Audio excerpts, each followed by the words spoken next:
of Standard 2. I read in St. David's High School, Kirsten Cutter.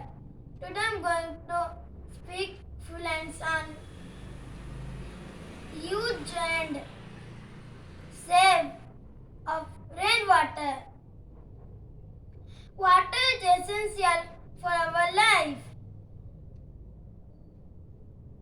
There is no life without water. Almost 70% of our earth is covered with water. We get water from rain and groundwater.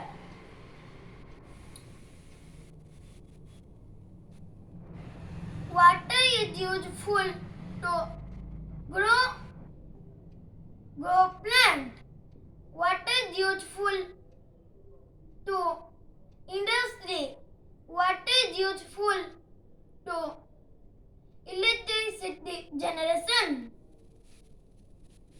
Rainwater preserving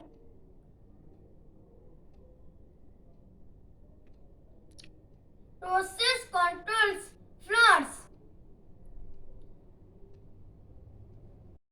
This method will reduce the stress on rivers and lakes.